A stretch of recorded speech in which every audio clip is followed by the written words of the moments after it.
Hello everyone. मैं हूं आपका एजुकेटर अभिजीत और आज की क्लासेस में हम लोग पढ़ने वाले हैं स्पर्मेटोजेनेसिस। ठीक है, ये स्पर्मेटोजेनेसिस बहुत इंटरेस्टिंग टॉपिक होने वाली है, इंपॉर्टेंट होने वाली है।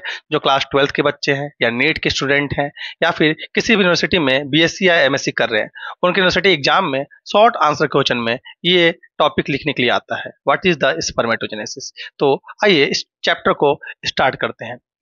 तो मैं एक सबसे पहले एक टर्म आप लोग से पूछना चाहूंगा, जैसे कि आप सबको भी मालूम होगा, व्हाट इज द गैमेटोजेनेसिस। ठीक है, तो गैमेटोजेनेसिस जो वर्ड है ना, ये गैमेट प्लस जेनेसिस दो वर्ड से मिलकर बना हुआ है। तो गैमेट यानी मेल गैमेट या फिर फीमेल गैमेट, और जेनेसिस मतलब क्या, बनना, प्रोसेस को बोलते हैं जेनेसिस, प्रक्रिया को बोलते हैं जेनेसिस। तो अगर मेल गैमेट का फॉर्मेशन हो रहा है, यानी हम ओवरऑल ये बोल सकते हैं गैमेट बनने की प्रक्रिया को, गैमेट बनने की प्रक्रिया को हम बोलते हैं गैमेटोजेनेसिस। ठीक है, अगर मेल गैमेट का फॉर्मेशन हो रहा है तो हम उसे प्रक्रिया को बोलेंगे स्पर्मेटोजेनेसिस। फीमेल गैमेट का फॉर्मेशन हो रहा है तो इस प्रोसेस को हम लोग बोलेंगे oogenesis। ठीक है, लेकिन आज के इस लेक्चर में हम लोग डिटेल में पढ़ने वाले हैं स्पर्मेटोजेनेसिस। ठीक है, तो आप यहाँ पर देख सकते हैं कुछ इंट्रोडक्शन पार्ट को भी थोड़ा सा ध्यान दे लेते हैं, शॉर्ट में ही पढ़ेंगे, हम लोग का मेन फोकस रहेगा स्पर्मेटोजेनेसिस पे।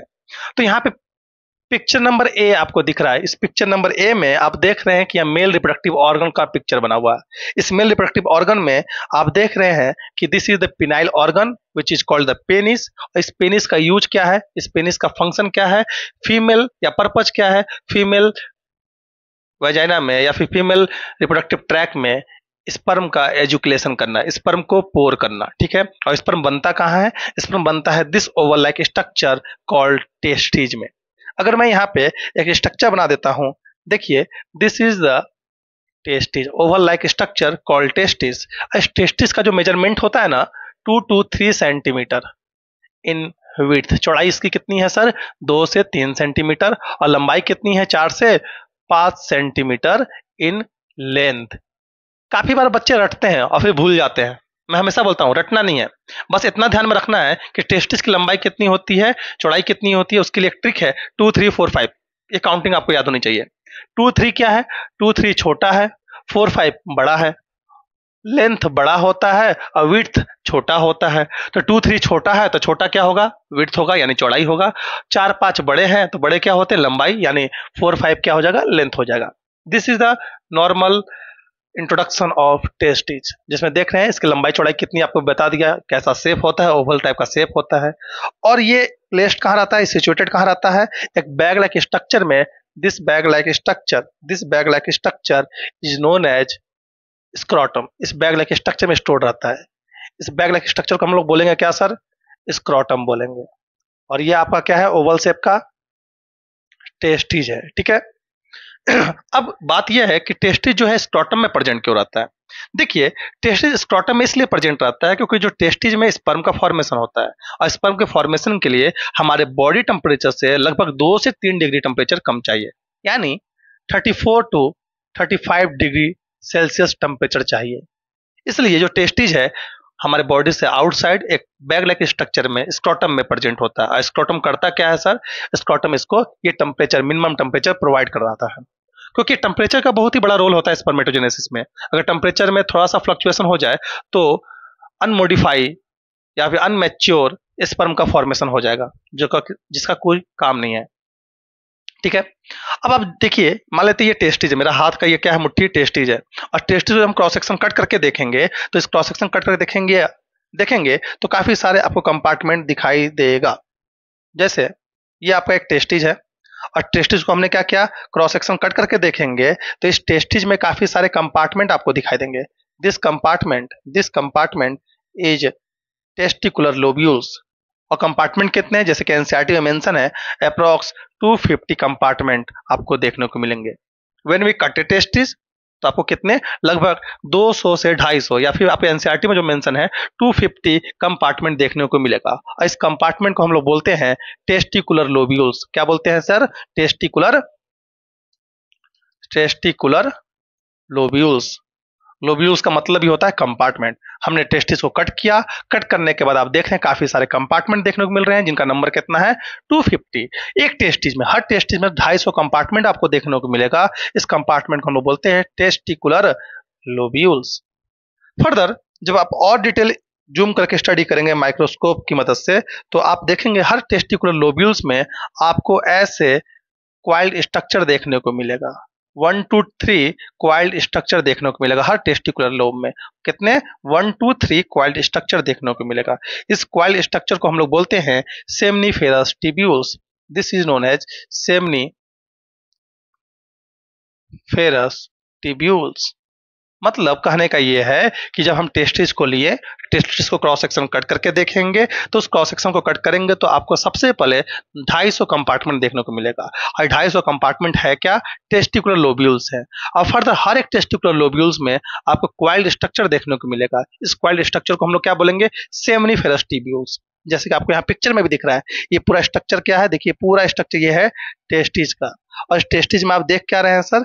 आपको यहाँ पे कुछ पिंक आपको देखने को मिला। दिस देखिए यहाँ पे ये पूरा पिंक आपको स्ट्रक्चर ऐसे देखने को मिला। This pink compartment is known as testicular lobules. आपको अलग अलग यहाँ पे टेस्टिकुलर लोब्यूल्स देखने को मिल रहे हैं। ये सब क्या है? टेस्टिकुलर लोब्यूल्स हैं। और हर एक टेस्टिकुलर लोब्यूल्स में आप क्या देख रहे हैं सर? क्वाइल्ड स्ट्रक्चर देखने को मिल रहा है। येलो कलर का आपको क्वाइल्ड स्ट्रक्चर देखने को मिल रहा है। देखिए यहाँ पे ये क्वाइल्ड स्ट्रक्चर देखने को मिल रहा है। ये सब क्या है? Coiled structure. ऐसी क्वाइल्ड स्ट्रक्चर को यहाँ पे मेंशन किया गया है सेमनीफेरस टिब्यूल्स। और हम यहाँ पे लिख देते हैं सेमनीफेरस टिब्यूल क्या है sir? Seminiferous tubule is the site of sperm formation, या फिर इसको बोल सकते हैं साइट ऑफ स्पर्मेटोजेनेसिस, क्योंकि स्पर्म फॉर्मेशन को ही बोलते हैं स्पर्मेटोजेनेसिस। तो सेमनीफेरस टिब्यूल क्या है? साइट ऑफ स्पर्मेटोजेनेसिस, या फिर स्पर्मेटोजेनेसिस यानी स्पर्म बनने की प्रक्रिया को स्पर्मेटोजेनेसिस बोलते हैं। तो seminiferous tubule it is site of sperm formation. इसके अलावा आप यहाँ पर देख रहे हैं एक और यहाँ पे सेक्शन सी आपको देखने को मिल रहा है पिक्चर का। सेक्शन सी क्या है सर? सेक्शन सी में आप देख रहे हैं यहाँ पे काफी सारे सेमनीफेरस टिब्यूल आपको दिखाई दे रहा है। देखिए एक ये सेमनीफेरस टिब्यूल है, ये दूसरा सेमनीफेरस टिब्यूल है, ये तीसरा है, ये चौथा है, पांचवा है, छठवां है। ठीक है, ये अलग अलग आपको सेमनीफेरस टिब्यूल देखने को मिल रहा है। इस सेमनीफेरस टिब्यूल में आप देख रहे हैं कुछ अंदर की तरफ ऐसे क्यूब लाइक सेल्स आपको देखने को मिल रहा है। ये अंदर की तरफ आपको क्यूब लाइक सेल्स देखने को मिल रहे हैं और कुछ बाहर सेल्स देखने को मिल रहे हैं। तो एक सेमनीफेरस टिब्यूल और दूसरे सेमनीफेरस टिब्यूल के बीच में जो ये स्पेस दिख रहा है, इसे हम बोलते हैं इंटरस्टिशियल स्पेस। अगर हम यहाँ मेंशन कर दें, ये क्या है? Interstitial space. इंटरस्टिशियल स्पेस, ऐसी इंटरस्टिशियल स्पेस में आपको काफी सारे सेल्स देखने को मिलेंगे जिन्हें हम बोलेंगे इंटरस्टिशियल सेल। इंटरस्टिशियल स्पेस में जो सेल प्रेजेंट है उसे हम बोलेंगे इंटरस्टिशियल सेल्स, या फिर हम क्या बोलेंगे? लेडिक सेल्स बोलेंगे। और जो लेडिक सेल्स है ना, under the influence of anterior pituitary, anterior pituitary के इन्फ्लुएंस में ये एक हार्मोन रिलीज करते हैं जिसका नाम है एंड्रोजन। और ये एंड्रोजन करता क्या है सर? ये एंड्रोजन टेस्टोस्टेरोन का सिक्रीशन करेगा, या फिर टेस्टोस्टेरोन खुद एक तरह का एंड्रोजन है, टेस्टोस्टेरोन का सिक्रीशन करेगा। और टेस्टोस्टेरोन करेंगे क्या? स्पर्मेटोजेनेसिस में हेल्प करेंगे। ठीक है, इसके अलावा आप देखेंगे कि सेमनीफेरस टिब्यूल के अंदर कुछ सेल्स देखने को मिले, क्यूब लाइक सेल्स देखने को मिल रहे हैं। These cube like cells call germ cells. क्या है ये? जर्म सेल्स हैं। यानी जर्म सेल्स को हम बोलते हैं प्यार से स्पर्मेटोगोनिया। क्या बोलते हैं? स्पर्मेटोगोनिया। इसके अलावा आपको इसमें कुछ ऐसे सेल्स देखने को मिलेंगे, इस सेल्स को हम लोग क्या बोलते हैं सर? सर्टोली सेल्स बोलते हैं। क्या बोलेंगे सर? सर्टोली सेल्स बोलेंगे, या इनको बोलते हैं नर्स सेल। ठीक है, या मदर सेल्स भी बोलते हैं, क्योंकि नर्स और मदर करती हैं क्या है? नरिशमेंट करने में हेल्प करती है, पालन पोषण में हेल्प करती है। तो इसलिए इनको बहुत इज्जत से इस तरह के सेल्स को हम क्या बोल दिए हैं? सर्टोली सेल्स बोल दिए हैं। यहाँ पे आप देख रहे हैं, यहाँ पे फर्दर एक इस सेमनीफेरस टिब्यूल का स्ट्रक्चर बनाया गया है। ये सेमनीफेरस टिब्यूल के अंदर की तरफ जितने सेल्स हैं उनका यहाँ पे स्ट्रक्चर डिस्प्ले किया हुआ है। ये जो आप देख रहे हैं बाहर, this is the layer of seminiferous tubule. ठीक है, ये सेमनीफेरस टिब्यूल है और सेमनीफेरस टिब्यूल के अंदर ये सब आपको सेल दिखाई दे रहे हैं। देख रहे हैं सेमनीफेरस टिब्यूल के वॉल से सटे हुए कुछ यहाँ पे क्यूब लाइक सेल्स देखने को मिल रहे हैं। अभी हमने आपको जस्ट बताया, this cube like cells is known as spermatogonia. और ये स्पर्मेटोगोनिया क्या करेगा? अपने आप को डिफरेंशिएट करेगा, फर्दर स्पर्मेटिड, और स्पर्मेटिड से क्या बनाएगा? स्पर्म बनाएगा। ठीक है, तो आप देख रहे हैं स्पर्मेटोगोनिया अपने आप को डिफरेंशिएट किया और बना लिया स्पर्म। और तो जैसे जैसे अपने आप को डिफरेंशिएट डिफरेंशिएट करता चला जाएगा, इसके जो सेल्स है ल्यूमेन की तरफ शिफ्ट होते चले जाएंगे। देखिए स्पर्मेटोगोनिया अपने आप को डिफरेंशिएट किया, primary spermatocyte, secondary spermatocyte, further spermatozoa का फॉर्मेशन कर लिया। तो देख रहे हैं ना, सेल्स की तरफ शिफ्ट होते जा रहे हैं, ल्यूमेन की तरफ शिफ्ट होते जा रहे हैं। देख रहे हैं यहाँ पे ये ल्यूमेन है, ल्यूमेन की तरफ शिफ्ट होते चले जा रहे हैं। ठीक है, इसके अलावा आप देख रहे हैं यहाँ पे कुछ ऐसे सेल्स आपको देखने को मिल रहे हैं। यहाँ पे ये देखिए, यहाँ पे भी ये सेल्स है। These cells are the Sertoli cells, या फिर इसे हम बोलते हैं नर्स सेल्स, या हम इसे बोलते हैं मदर सेल्स, क्योंकि ये नरिशमेंट का काम कर रही हैं, इसलिए हम इन्हें बोलते हैं सर्टोली सेल्स बोलते हैं। और सर्टोली सेल्स भी क्या, under the influence of anterior pituitary release करता है एक फैक्टर जिसे बोलते हैं सर्टोली सेल्स, या सर्टन फैक्टर्स रिलीज करते हैं। वो फैक्टर्स करते क्या है सर, वो फैक्टर्स फर्दर स्पर्म फॉर्मेशन में हेल्प करते हैं। इसके अलावा सर्टोली सेल्स एक हार्मोन का रिलीज भी करते हैं जिसका नाम है इनहिबिन। इनहिबिन क्या करेंगे सर, जब हमारे बॉडी में एक नॉर्मल लेवल तक स्पर्म का फॉर्मेशन हो जाता है तो ये इनहिबिन नेगेटिव फीडबैक देंगे आपके एंटीरियर पिट्यूटरी को, नेगेटिव फीडबैक देंगे आपके हाइपोथैलेमस को कि भैया हो गया, आप स्पर्म का फॉर्मेशन नहीं करना है। तो ठीक है, ये जो आपको पढ़ाया है मैंने लेडिक सेल्स के बारे में, हमने आपको बताया सर्टोली सेल्स के बारे में, इसको हम लोग लास्ट में भी पढ़ेंगे, रेगुलेशन ऑफ स्पर्मेटोजेनेसिस में टॉपिक में। ठीक है, तो यहां तक आपको जनरल इंट्रोडक्शन आपको शायद समझ में आया होगा। आई होप आप लोग अच्छे से एंजॉय कर रहे होंगे इस लेक्चर को। तो अब हम लोग पढ़ने वाले हैं step by step spermatogenesis, sperm कैसे बनते हैं इसको हम लोग स्टेप बाय स्टेप समझेंगे। तो यहाँ पे आपको एक डिटेल स्टेप देखने को मिल रहा है स्पर्मेटोजेनेसिस का। ये टोटल स्टेप क्या है, स्पर्मेटोजेनेसिस के स्टेप है, जिसमें आप देख रहे हैं कि यहाँ पे प्राइमोर्डियल जर्म सेल्स है। जब एक मदर प्रेग्नेंट होती है और उनके बॉडी में एम्ब्रियोजेनेसिस हो रहा है, तो एम्ब्रियोजेनेसिस में अगर मेल एम्ब्रियो का फॉर्मेशन हो रहा है तो मेल एम्ब्रियो का फॉर्मेशन के टाइम जो प्राइमोर्डियल जर्म सेल्स हैं which is responsible for the formation of male gamete transport हो जाते हैं टेस्टिज में और बन जाते हैं स्पर्मेटोगोनिया। समझ में आ गया? मतलब कहने का यह है कि एक मदर प्रेग्नेंट है, उनके बॉडी में एम्ब्रियो का फॉर्मेशन हो रहा है, वो एम्ब्रियो कैसा है, मेल एम्ब्रियो है। अगर वो मेल एम्ब्रियो है तो उनके बॉडी में जो मेल एम्ब्रियो का जो बॉडी है उसमें जर्म सेल्स होते हैं, उन्हीं जर्म सेल्स को बोलते हैं प्राइमोर्डियल जर्म सेल्स। ये प्राइमोर्डियल जर्म सेल्स ट्रांसपोर्ट हो जाते हैं टेस्टिस के पास और टेस्टिस में जाके मॉडिफाई हो जाते हैं और कहलाने लगते हैं स्पर्मेटोगोनिया। क्लियर है? डाउट है? नहीं, ये मॉडिफाई हो जाते हैं स्पर्मेटोगोनिया में, और ये स्पर्मेटोगोनिया चुपचाप अपने आप को प्रोलिफरेट करेंगे या चुपचाप प्रोलिफरेट करते जाएंगे, अपने आप को मॉडिफाई करते जाएंगे at the time of puberty. ठीक है, तो देख रहे हैं बर्थ से लेकर प्यूबर्टी तक ये स्पर्मेटोगोनिया चुपचाप बैठे हुए थे, लेकिन जैसी प्यूबर्टी आई यानी 12 से 13 साल हो गया या फिर 14 साल हो गया, हम जानते हैं 12 to 14 एज में कोई भी एक मेल बच्चा है वो प्यूबर्टी को अचीव करता है, और जैसी प्यूबर्टी अचीव हो जाएगी ये स्पर्मेटोगोनिया क्या करेगा, स्पर्मेटोगोनिया अपने आप को प्रोलिफरेट करना स्टार्ट कर देगा, डिफरेंशिएट करना स्टार्ट कर देगा। तो देख रहे हैं स्पर्मेटोगोनिया अपने आप को डिफरेंशिएट कर रहा है और spermatogonia A1, A2, A3, A4 का फॉर्मेशन करता है। जैसे ही स्पर्मेटोगोनिया अपने आप को A4 सेल्स में कन्वर्ट कर लेगा, वो सर्ट निश्चित ही है कि क्या बनाएगा, स्पर्म बनाएगा। ये अपने पूल को मेंटेन करते रहते हैं इस तरीके से अपने आप को डिफरेंशिएट करके। तो जैसे ही A4 टाइप ऑफ स्पर्मेटोगोनिया का फॉर्मेशन हो जाएगा, वो A4 टाइप स्पर्मेटोगोनिया अपने साइज को बढ़ा लेगा, इंक्रीज कर लेगा और कहलाने लगेगा प्राइमरी स्पर्मेटोसाइट। क्लियर है? और प्राइमरी स्पर्मेटोसाइट क्या करेगा sir, further mitotic division meiosis division करेगा। तो आप देख रहे हैं यहां से लेके यहां तक जो भी डिवीजन हो रहा है वो कैसा डिवीजन हो रहा है, माइटोटिक डिवीजन हो रहा है। मैंने आपको बताया कि स्पर्मेटोगोनिया क्या है सर, यहाँ पे स्पर्मेटोगोनिया अपने आप को डिफरेंशिएट कर लेगा और कहलाएगा प्राइमरी स्पर्मेटोसाइट। डिफरेंशिएट कैसे किया, by the process of mitotic division. Mitotic division, और हम जानते हैं माइटोटिक डिवीजन में जो प्रोजनी सेल्स होते हैं उनके पास भी पोलैरिटी क्या होती है, सेम होती है। देख रहे हैं स्पर्मेटोगोनिया के पास कितने क्रोमोसोम्स हैं, 46 क्रोमोसोम्स हैं। तो प्राइमरी स्पर्मेटोसाइट के पास भी कितने क्रोमोसोम्स होंगे सर, 46 नंबर ऑफ क्रोमोसोम्स होंगे। मतलब दोनों की पोलैरिटी क्या रहेगी, मेंटेन रहेगी, सेम रहेगी। फर्दर प्राइमरी स्पर्मेटोसाइट अगर एक बार बन जाते हैं तो निश्चित है क्या कि स्पर्म का फॉर्मेशन होगा, ये पीछे मुड़ के अपना रास्ता नहीं देखेगा।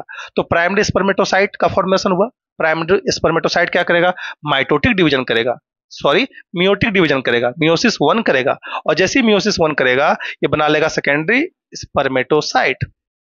देख रहे हैं ये प्राइमरी स्पर्मेटोसाइट है। प्राइमरी स्पर्मेटोसाइट क्या किया, अपने आप को मियोसिस वन में इंटर किया और फर्दर बना लिया क्या, यहाँ पे 2 सेल का फॉर्मेशन कर लिए। और दोनों सेल की पोलैरिटी कितनी होगी सर, हाफ होगी, क्योंकि प्राइमरी स्पर्मेटोसाइट कैसा है, डिप्लॉयड है और मियोटिक डिवीजन करेगा, मियोसिस 1 करेगा और फर्दर देख रहे हैं यहाँ पे एक हैप्लॉइड सेल का फॉर्मेशन हो जाएगा और यहाँ पे 2 हैप्लॉइड सेल्स आपको देखने को मिलेंगे। फर्दर ये सेकेंडरी स्पर्मेटोसाइट्स, ये जो दोनों आपको सेकेंडरी स्पर्मेटोसाइट दिख रहे हैं, ये अपने आप को डिवाइड करेंगे by the process of meiotic division 2 और 4 सेल का फॉर्मेशन कर लेंगे। और चारों सेल का पोलैरिटी कितना रहेगा sir, n number of polarity रहेगा, यानी 23 नंबर ऑफ क्रोमोसोम्स ही रहेंगे। और इस स्पेरिकल स्ट्रक्चर को हम लोग क्या बोलते हैं, स्पर्मेटिड बोलते हैं। तो क्या प्रोसेस है सर, स्पर्मेटोगोनिया अपने आप को मैच्योर किया, साइज को बड़ा किया, कहलाने लगा primary spermatocyte. Primary spermatocyte meiosis 1 किया, बना लिया secondary spermatocyte. Secondary spermatocyte further meiosis 2 को कंप्लीट किया, बना लिया spermatid. This is not a sperm, ये स्पर्मेटिड है। स्पर्मेटिड कैसे होते हैं सर, स्पेरिकल होते हैं। तो यहां से लेके यहां तक का जो प्रोसेस है, यानी स्पर्मेटोगोनिया से लेके स्पर्मेटिड बनने का जो प्रोसेस है, उस प्रोसेस को हम लोग बोलते हैं स्पर्मेटोसाइटोजेनेसिस। स्पर्मेटोसाइटोजेनेसिस, क्योंकि यहां से लेके यहां तक में हो क्या रहा है, स्पर्मेटोगोनिया जो है वो अपने को डिवाइड कर रहे हैं और लगभग 4 सेल का फॉर्मेशन, लगभग क्या 4 सेल का ही फॉर्मेशन कर रहे हैं via a process of meiosis. तो एक स्पर्मेटोगोनिया 4 स्पर्मेटिड का फॉर्मेशन कर रहे हैं, यहाँ पे सेल का डिवीजन हो रहा है, इसलिए बोला गया स्पर्मेटोसाइटोजेनेसिस। क्लियर है। फर्दर ये स्पर्मेटिड क्या करेंगे, अपने आप को मैच्योर करेंगे और बन जाएंगे एक मैच्योर स्पर्म यहाँ पे, और इस प्रोसेस को बोलते हैं स्पर्मायोजेनेसिस। ठीक है, स्पर्मेटिड से स्पर्म बनने की प्रोसेस को, स्पर्मेटिड से स्पर्मेटोजोआ बनने की प्रोसेस को ही हम लोग बोलते हैं स्पर्मायोजेनेसिस। और इस टोटल होल प्रोसेस को स्पर्मेटोसाइटोजेनेसिस, स्पर्मियोजेनेसिस को हम लोग होल प्रोसेस को एक साथ क्या बोलेंगे, एक साथ हम लोग बोल देंगे स्पर्मेटोजेनेसिस। क्लियर है, डाउट है नहीं। तो ये आप देख रहे हैं यहाँ पे टोटल प्रोसेस स्पर्मेटोजेनेसिस को हम लोग स्टेप बाय स्टेप हम लोग क्या कर लिए, स्टडी कर लिए हैं।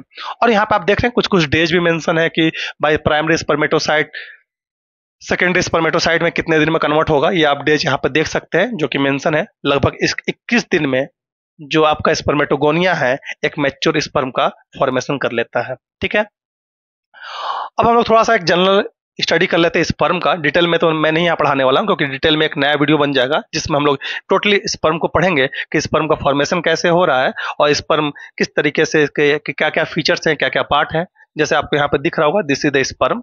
स्पर्म में आपको ये पार्ट क्या है, हेड का पार्ट है, this is the head part of sperm. ये आपको बीच का नेक पार्ट दिख रहा है, ये आपको मिडिल पार्ट है स्पर्म का, जो कि आप सबको जानते हैं। और ये क्या है, आपका टेल पार्ट है। ठीक है, टेल पार्ट को एक्जोनिम भी हम लोग बोलते हैं। तो स्पर्म का जो हेड पार्ट है, हेड पार्ट के ऊपर आप देख रहे हैं एक लेयर बना हुआ है। गोल्जी बॉडी अपने आप को डिफरेंशिएट करता है, मॉडिफाई करता है और एक लेयर का फॉर्मेशन कर ले रहा है on the interior surface of sperm called acrosomes. और ये एक्रोसोम्स करते हैं क्या है सर, ये एक्रोसोम्स अपने पास लाइटिक एंजाइम्स रखते हैं, लाइक ए लाइसोसोम्स। एंड ये लाइटिक एंजाइम्स करते क्या है, फर्टिलाइजेशन में हेल्प करेंगे।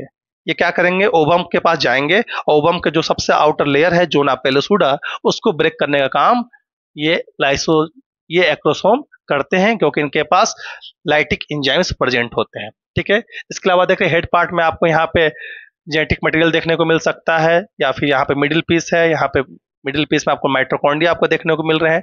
ये माइटोकॉन्ड्रिया क्या करते हैं सर, ये माइटोकॉन्ड्रिया एनर्जी प्रोवाइड करते हैं, क्योंकि भाई जब एक बार स्पर्म फीमेल ट्रैक में इंटर कर जाएगा तो उसके पास एनर्जी की आवश्यकता है, क्योंकि उसे मूवमेंट करना है, उसको फ्यूज करना है एक को, तो एनर्जी कहाँ से मिलेगी, वो एनर्जी आपको ये माइटोकॉन्ड्रिया देगा।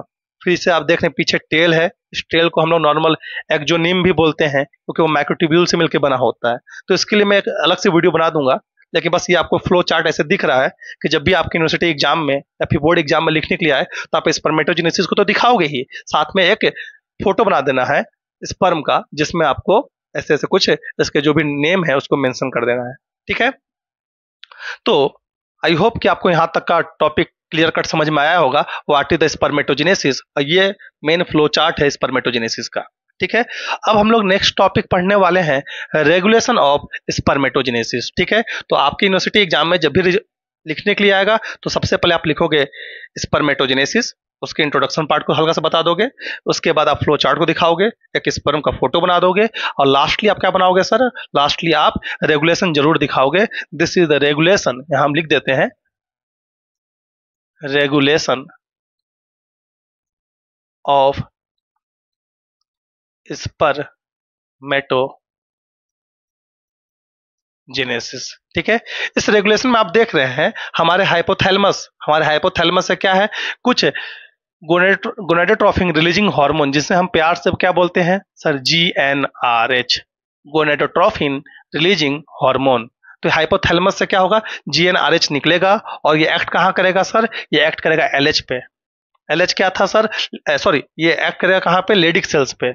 या फिर इसको ऐसे बोल सकते हैं कि हाइपोथैलेमस करेगा क्या सर, हाइपोथैलेमस एक हार्मोन निकालेगा जिसका नाम है GnRH, और ये हाइपोथैलेमस आपके एंटीरियर पोटिटरी पे जाके एक्ट करेगा, बोलेगा कर क्या रहे हो एंटीरियर पिट्यूटरी, हार्मोन निकालो भाई, स्पर्मेटोजेनेसिस करानी है। तो ये हाइपोथैलेमस क्या किया सर, एक GnRH नाम का हार्मोन निकाला, और GnRH क्या किया, एंटीरियर पिट्यूटरी को धक्का मारा, थप्पड़ मारा, बोला कर क्या रहे हो भाई, तुम एक हार्मोन निकालो। तो एंटीरियर पिट्यूटरी दो हार्मोन निकालता है जिसका नाम है LH and FSH। Anterior pituitary नींद से जागता है और फर्दर दो हार्मोन का रिलीजमेंट करता है, which is luteinising hormone and follicular stimulating hormone. लिखा LH का मतलब क्या है, ल्यूटेनाइजिंग हार्मोन, FSH का मतलब क्या है, फॉलिकुलर स्टिमुलेटिंग हार्मोन। ये LH क्या करेंगे सर, ये LH जो हार्मोन होता है इंटरस्टिशियल सेल पे जाके एक्ट करेंगे, यानी लेडिक सेल पे जाके एक्ट करेंगे, और लेडिक सेल पे जैसे ही एक्ट करेंगे वो रिलीज क्या करेंगे, एक तरह का एंड्रोजन जिसे हम बोलते हैं टेस्टोस्टेरोन। और टेस्टोस्टेरोन क्या करेंगे फर्दर सर, स्पर्मेटोजेनेसिस में हेल्प करेंगे। ठीक है, डेवलपमेंटल ऑफ सेक्सुअल कैरेक्टरिस्टिक्स में हेल्प करेंगे।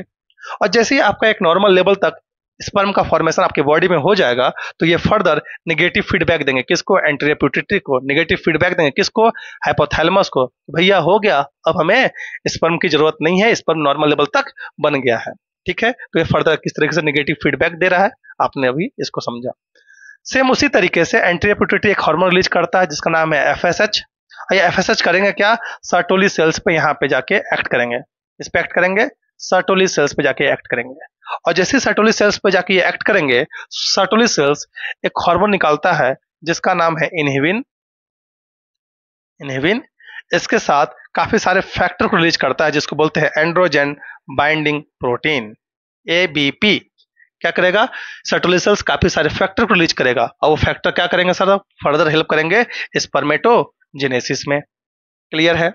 इसके अलावा आप यहां देखेंगे जो इनहिबिन है ना, ये हार्मोन क्या करेगा सर, ये हार्मोन नेगेटिव फीडबैक देगा, किसको नेगेटिव फीडबैक देगा, एंटीरियर पिट्यूटरी को। किसको नेगेटिव फीडबैक देगा, हाइपोथैलेमस को।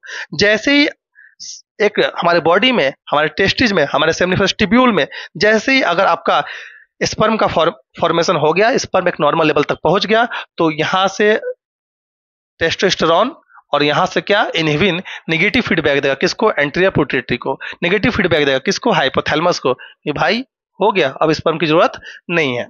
ठीक है, this is the regulation of क्या है, स्पर्मेटोजेनेसिस। ठीक है, तो यहाँ पे काफी सारे पॉइंट लिखे हुए हैं, आप पॉइंट खुद पढ़ सकते हैं, जो हमने आपको एक्सप्लेन किया वही पॉइंट यहाँ पे लिखे हुए हैं।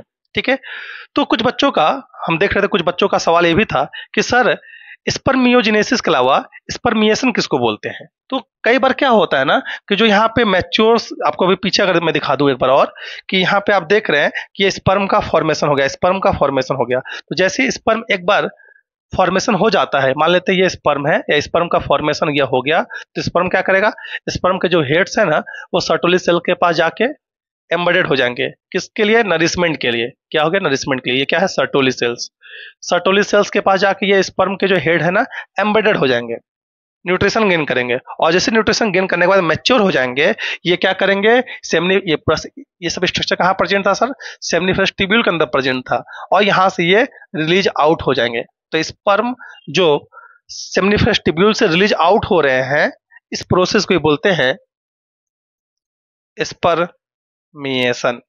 तो कोई पूछेगा what is the process of a what is the spermiation, तो आप लोग बोलिएगा spermiation is the process to release out the mature sperm from the seminiferous tubules. यानी सेमनीफेरस टिब्यूल से मैच्योर स्पर्म का रिलीज होना की प्रक्रिया को हम क्या बोलेंगे, स्पर्मिएशन बोलेंगे। और फर्दर रिलीज होकर कहाँ चले जाएंगे, एपिडिडाइमिस में। एपिडिडाइमिस से कहाँ चले जाएंगे, वास डिफरेंस से। वास डिफरेंस के बाद फर्दर वो बॉडी से या फिर पेनिस से क्या हो जाएंगे, एजुकुलेट हो जाएंगे। और फर्दर अपना जो पर्पज है इनका, क्या इनका पर्पज है भाई, फीमेल ओवा को फ्यूज करना, फर्दर वो फ्यूज करेंगे। ठीक है, तो आई होप कि आपको ये चैप्टर बहुत इंटरेस्टिंग लगा होगा, बहुत इंफॉर्मेटिव वीडियो आपको ये लगी होगी। तो मिलते हैं अगले वीडियो में। लेकिन प्लीज आप सब कमेंट नहीं करते हैं, आप सब जरूर कमेंट करें कि आपको टॉपिक क्या पढ़ना है, कौन से टॉपिक में आपको डाउट है या कौन से टॉपिक में आपको प्रॉब्लम है। मैं आपका अभिजीत जरूर हेल्प करूंगा। ठीक है, धन्यवाद, मिलते हैं अगले वीडियो में। Thank you.